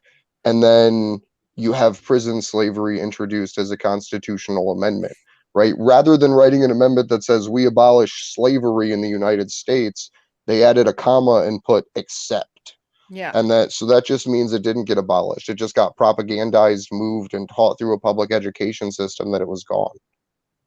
Well, and prison slavery is really nefarious too, because we have judges literally selling people into the system. And that's not hyperbolic. Like, there are judges who have been caught selling young people into the prison system. Well, that's a conversation that, like, weird to say, but like parents need to have with young kids, right? Because kids in first, second, third grade, they're taught that slavery was abolished, that there is no slavery in this country. And as a dad, I literally had to hardly teach kids about slavery anymore, period. No, It's very rarely mentioned. And when it is, it's like a glossing over and a whitewashing of this like just unbelievably horrific history. I mean, they do the same thing with the Native Americans. They do the same. I mean, we don't talk about the genocide. We don't talk about the fact that Andrew Jackson was literally using the skins of Indians to make whips for the reins for his horses, for his army. Like, that's like a real thing that happened, but we don't get taught that shit in school. Like, the ugly stuff isn't shown to us. That's a huge problem. And then when they do try to show ugly things, right? When there is some talk put to it, it's not identifying the systems of oppression and the centralization of control to allow individuals to have supremacy over other individuals. It's just framed with like critical race theory, where it's like, all white people did terrible shit, let other people be the slave owners for once. Well, or they're like just with some of that theory, like just trying to like white ties, certain characteristics that like honestly have to do with like individual freedom, you know what I mean? And things like that. And that's a really big, I just like, talk about something to bitch about. I get so frustrated with like really confronting like racism on the left with that stuff. That makes me so angry. Like, I mean, it really does. Cause it's almost worse than running into a bigot, You know what I mean? Because it's like, at least that person's a bigot. They think this or whatever. Not saying that's okay either, but you know what I mean? It's just like, it's this weird idea where you're like, especially like take the vaccine, for instance, like flat out being like racist and discriminatory towards like a large group of Black people who do not want to, you know what I mean? Pretending that anybody who's unvaccinated is a Trumper and a MAGA and they're an idiot and they're a moron and they're a QAnon and they're whatever. No, there's a lot of Black and brown people who are justifiably hesitant to get vaccinated. I mean, are you joking? And you're going to say It creates a narrative come for on. people, like for their friends to make a joke Yeah. about, like, oh, you're not Well, it's no vaccinated. different than Oh, horse what are you, a pace. Trump supporter? Yeah, well, it's no different than horse pace. I mean, they set a narrative. They set a narrative. They want people to have that, to make it that conversation. They don't want to make it a broader conversation about why the vaccine is untrustworthy. They don't want a broader conversation about why ivermectin could potentially be a legitimate life-saving treatment for COVID. The people, what I love is that these people claim, or they'll like call us anti-science. No, it is you who is anti-science. If you are completely shutting your brain off and saying that ivermectin is nothing more than horse paste, it is you who is anti-science. That's a Nobel Prize winning medication that's been used in humans for decades. And you can have the conversation of whether or not it's effective in treating COVID. That's like a legitimate conversation to have. And if you disagree, then that's fine. You can disagree. You know, I would like to see more studies done. There haven't been enough studies done. And the fact that, you know, they've managed to shut the conversation off means there probably won't be more studies done, which should appall anybody who is pro-science.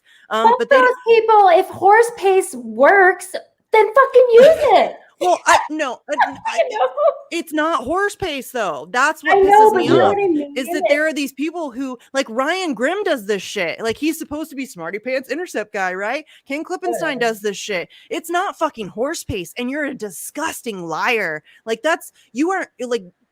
I think knowingly misinforming your audience, and it's gross beyond measure. To give them a term, they are fascists, right? They are people that seek the merger of economic and political authority.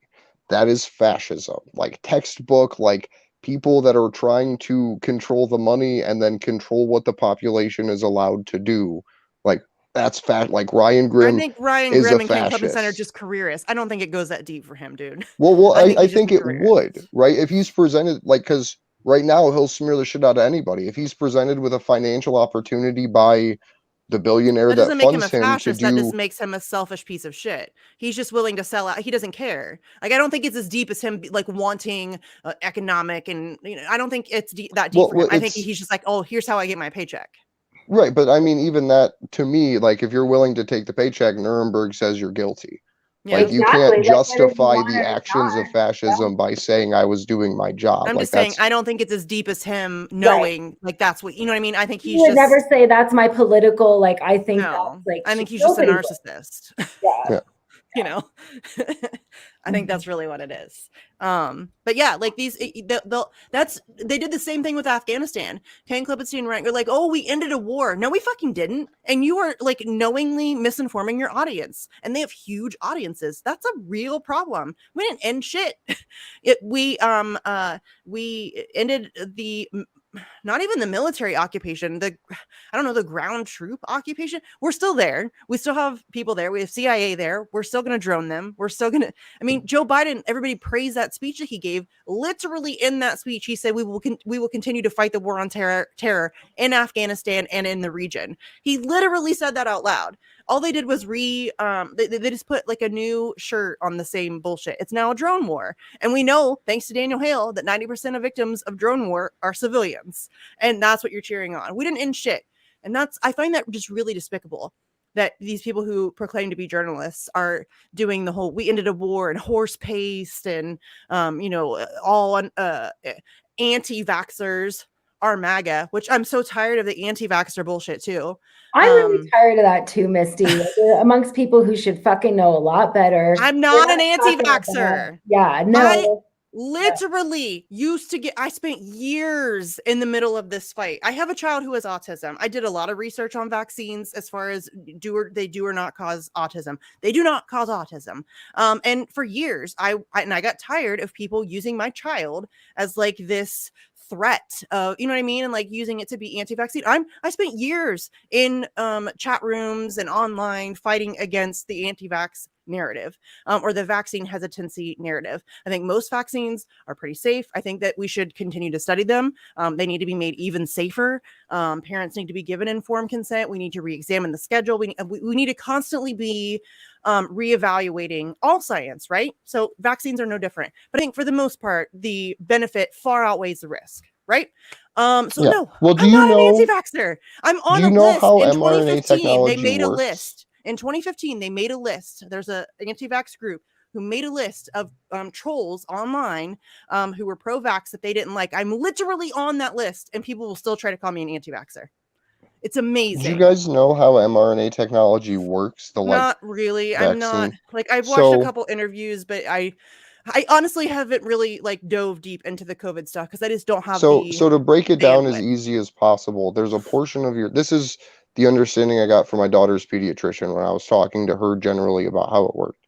That the part of your cell called the ribosome is essentially a factory that produces amino acids or different chemical compounds. When a mRNA message, it's basically a packet of information, arrives to it, right? So what happens is the mRNA vaccine artificially stimulates your ribosomes to create an enzyme or solution inside your cell that is believed to fight specifically the spike protein of the vaccine of the coronavirus. And what ends up happening, and I guess to describe this technology in a better way, if it wasn't used for an airborne illness, it would be hyper effective or could potentially lead to medical breakthroughs because you can use it specifically to target things like HIV, AIDS, like cancer, and different issues like that in the body if it's studied long enough and developed in that way. Because you can essentially make a cell kill itself with the same technology. So you could have a cancer cell that only those specific cells that represent that specific gene can collapse in on themselves because the ribosomes produce a chemical that kills the cancer inside of you. But when it's used in an airborne illness in a hyper experimental fashion, the virus that is then mutating inside of you that your body doesn't feel sick from is still growing because it's only blocking the portion that enables it to bind to your cell. It doesn't kill it in your bloodstream, right? So it's allowing people to mutate the virus faster inside of them, which is why you have populations like Australia where they'll say almost everyone in the hospital is vaccinated, and Israel, where most people in the hospital are vaccinated. So it's fucking crazy that you can have such powerful technology if it was developed for another 50 years and put to a practical application be literally weaponized against a population that is already suffering from a biological weapons release. Like they're literally unleashing a biological weapon onto a biological weapon and being like, well, trust the science. Oh, I'm so sick of trust the science. Okay, here's what science is. Science is asking questions. Constantly. Like science is always trying to disprove itself. That is the whole fucking point of science. So stop saying trust the science. Unless you mean to trust the scientific process, which means asking questions of everything and constantly being skeptical and asking for more evidence and more, you know what I mean? Like you should never there is no such thing as just like trust, like shut your brain off and just trust the science. That's insane. They're Their gonna start science calling is you like, like Nicki here's their Minaj's buddy in a hypothesis. little bit. Well, the science is like, here's the hypothesis, and then it's like, let's do the experiment. Oh, that didn't work. Here's the same hypothesis. Let's do that same experiment again. Like Yeah. let's just keep doing it again. And like it's like Good science is always trying to disprove itself. Always, always, always, always, always, always. You are constantly trying to find why you're wrong, which is like I'm not a science like person. I love, like, I actually do love like legitimate science, the process of figuring things out. You know what I mean? And I have a great deal of respect for people who are good at that. I am not one of those people. I'm just like a very like skeptical person. So I anything to ask questions, but like that's good science. Any good, like, can you imagine though, like that being the profession you choose to go into where like that you spend your time trying to prove why you're wrong? That must be really Well, so demoralizing. the science that I trust, right? Because we live in an era where apparently we just get to pick the science that suits Yeah. our political and personal agendas. There's multiple studies around the world, and I know you've heard me talk about this a Oh, here billion we times, go.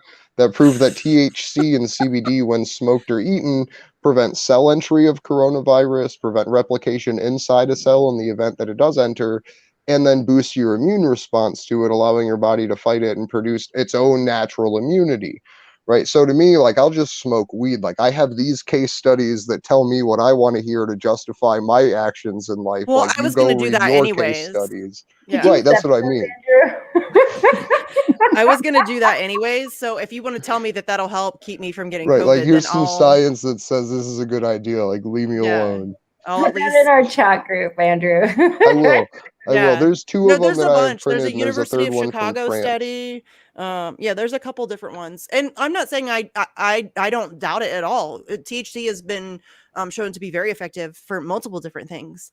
So I wouldn't be shocked. But it definitely needs more studying for sure. Like Like, that's super.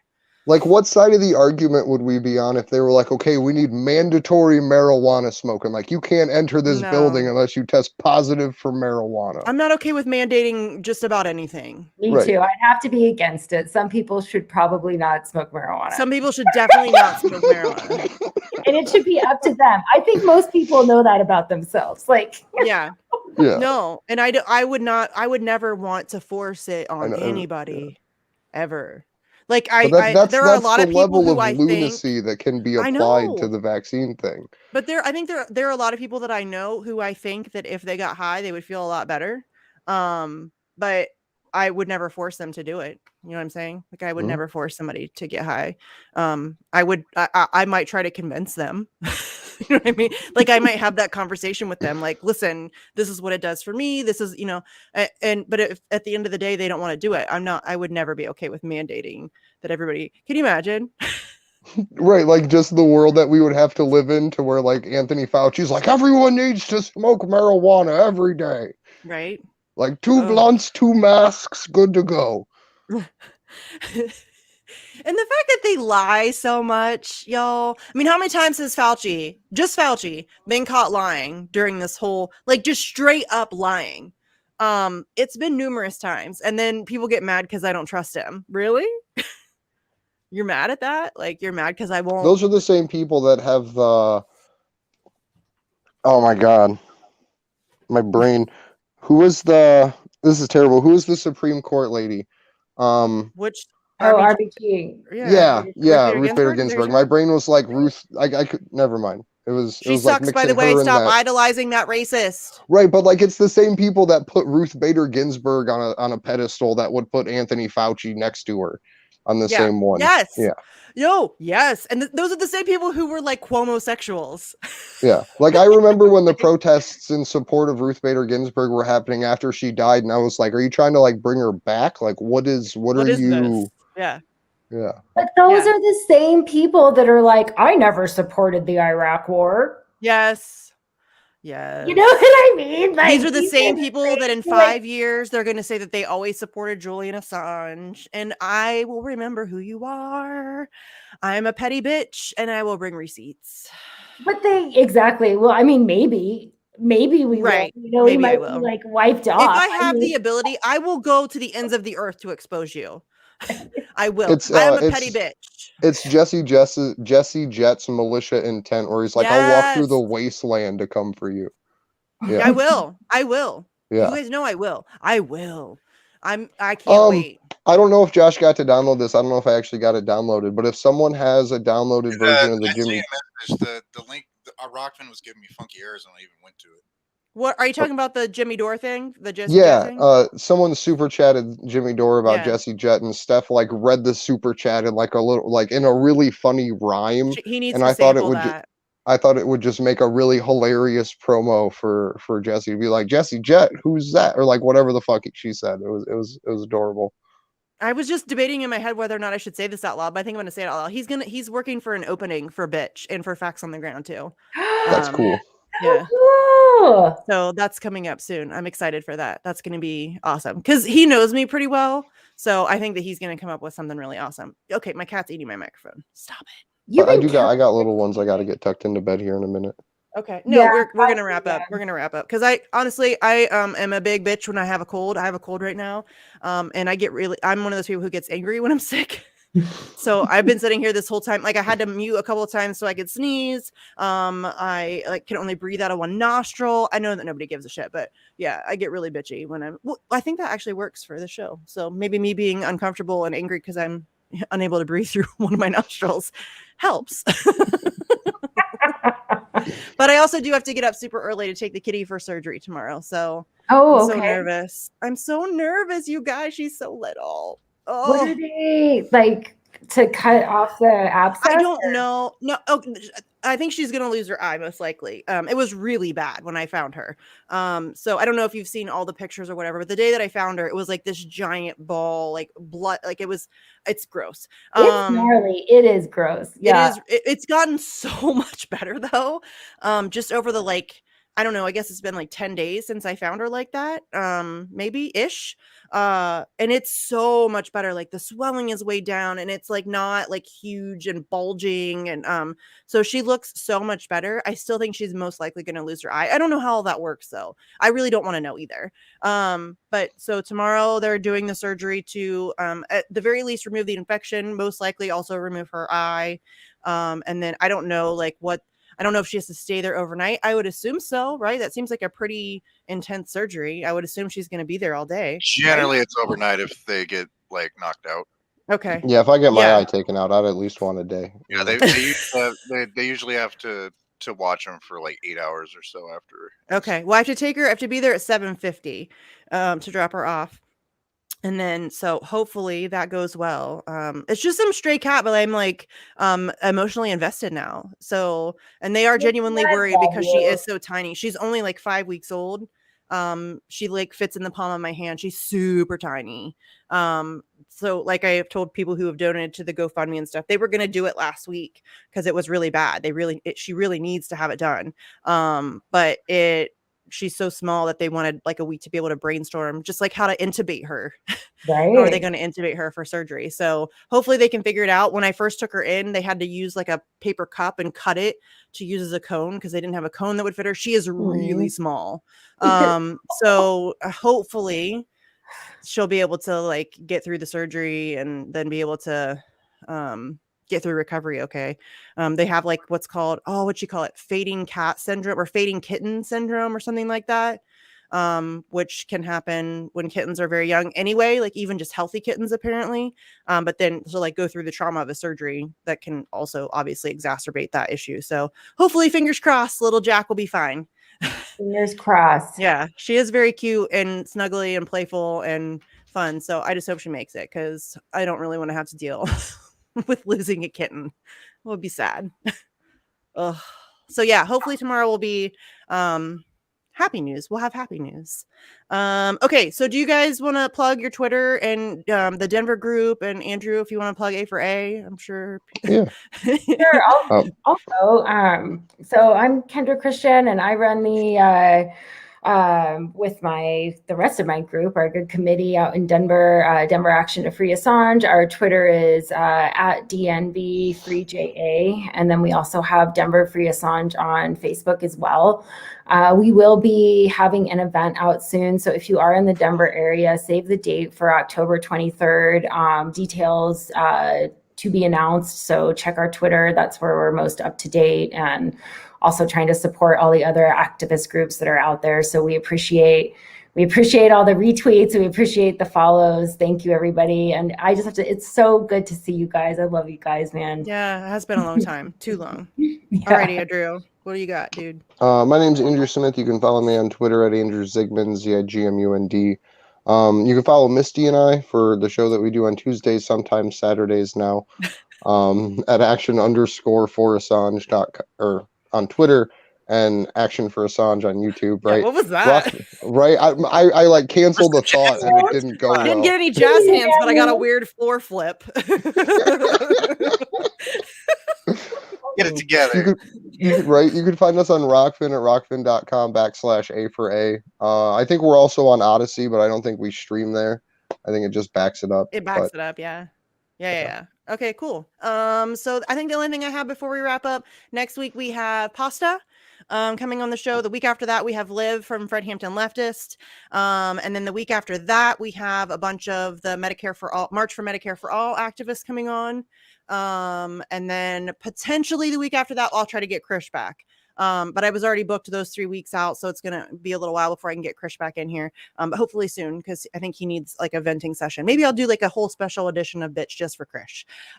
So that's what we have coming up on this show. Obviously, I also have Facts on the Ground with Jesse. We are going to be interviewing Jeb Sprague, who was the activist who interrupted the George W. Bush event tomorrow.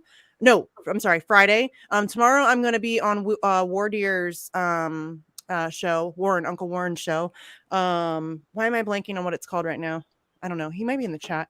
But I'll tweet about it for tomorrow. And then also, what else am I doing? Oh, I'm going to be on with Roar Media tomorrow. I want to say that's tomorrow. I think it's tomorrow, late tomorrow. But that's just going to be like, I guess she wants to know about like my growing up and stuff like that. I don't know why the fuck anybody cares, but I guess she just wants to talk about like my life and like what made me an activist, like that kind of a thing. So that's going to be tomorrow. Extra Bola. Thank you, Wardier. Sorry. I don't know why I was just blanking on that. I'm really terrible at names. So yeah. And I think that's all I have coming up really. It's like soon. As always, go to Sleepy Josh's Twitter page at abortu, ABORTU. There's a buy me a coffee link there. Please go buy him a coffee. Best tech ninja in the game. I had to wake him up from his nap today, being paranoid, so I feel bad. I didn't really wake him up. He was just chilling. But yeah, I get paranoid. I just never know what day it is, so I feel you. And he's also been working on websites for Bitch and then also for Facts on the Ground, because you know that'll help us with YouTube censorship and stuff. If we happen to get taken down, there'll be like plan B there. So yeah, I think that's all I have for this week. So yeah, I'm really excited for next week to have Pasta on the show. That's going to be a blast. I don't know if he's going to be mean enough. He's generally pretty nice, but I can be mean enough for both of us, I think. Was I mean enough for today? I tried to be more mean. I think so. Not really. You're just not really a mean person. I actually told, like, Andrew and Pasta both asked once if they could come on Bitch, and I'm like, I think you guys are too nice. I have to be able to yell. Like, if I wasn't in like my house, I'd probably be a little bit better. If you hand Andrew a megaphone, he can be mean, but he's just not a mean I've actually person. thought about making a new channel called like Screams from the like Afterlife or some shit. That's just because I have an acoustically beautiful warehouse. Like, it's just big and open and the sound bounces, so I can do some really cool speeches in there. So I've considered just doing like 12-minute speeches and doing an audio only podcast of just me yelling. Do it, Andrew. Why the hell not? I've thought about it. For real. That's like one of the like your version of Bitch. That would be kind of kind of. It'd be fun. I don't know what I would do without Bitch, y'all. Honestly, I don't even like, nobody could watch this show at all, and I would still do it just because it's fun once a week to just like. You know what I mean? Mhm. Just get it out. It's Facts I love doing Facts, but it's not always a good place to rant and rave and just be mad. You know what I'm saying? Like, there are times I have to be serious and I'm interviewing serious people. And although I don't take myself seriously, I do take the topics that we're discussing seriously. And the people that we're talking to, like, I take those people and their time seriously. So yeah, that's not always the place where I can just, go off. Just go the fuck off. So yeah, I like doing the show. So yeah, tune in next week, 7:00. As always, we'll have Pasta on the show. Maybe Johnny Tsunami or Fee will make a quick jump in appearance. And yeah, thanks everybody for tuning in, and we'll see you next week. Bye guys.